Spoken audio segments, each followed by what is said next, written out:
Before Putin attacked our village, it was a happy and cute village. Melania, can you tell us how you eat a giant troll again? He wasn't a troll, the little hero.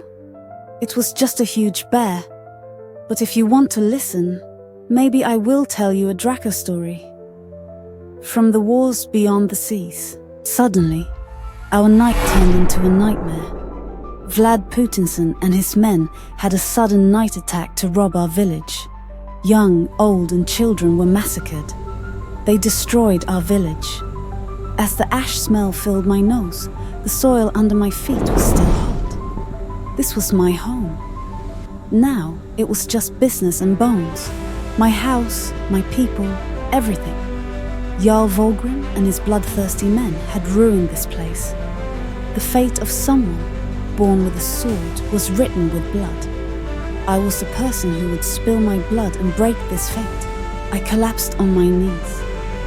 I had my father's axe on my back. I closed my eyes and whispered to Odin, "Give me strength. Guide me. Give me the courage to crush my enemies." When I opened my eyes, I felt even the wind silent. I will kill Vlad Putinson. I will destroy his castle.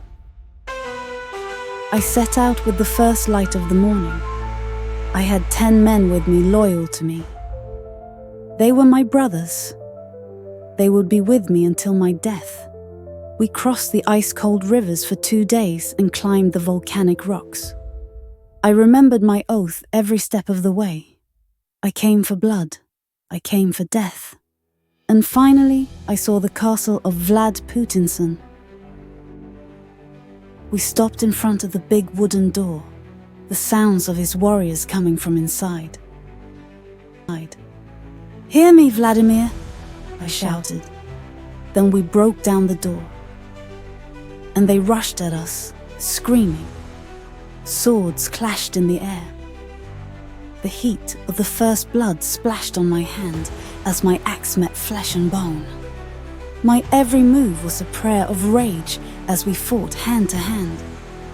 Vladimir Putinson, he was so arrogant that he had not even drawn his sword. "Is it you who challenged me?" he said condescendingly. I raised my axe. I said, "It's me." "And that's your last word." He charged, but I was slipping like the wind. As his sword came at my face, I leaned to the side. I drove my axe into the hilt. His sword fell to the ground. I saw fear in his eyes, the same fear I saw in my father's eyes the day he died. I raised my axe and stabbed him in the shoulder. The scream echoed off the stone walls of the castle. "This is for everyone you killed," I said. I drew my axe. I swung it once more. And Vladimir Putinson's voice fell silent. "As the sun rose, the bodies of your men in the castle lay on the ground. We enslaved the survivors. Now this place was ours. A new era was beginning. I drove my sword into the bloody earth. Freydis' revenge was complete. But the path of the warrior was never finished.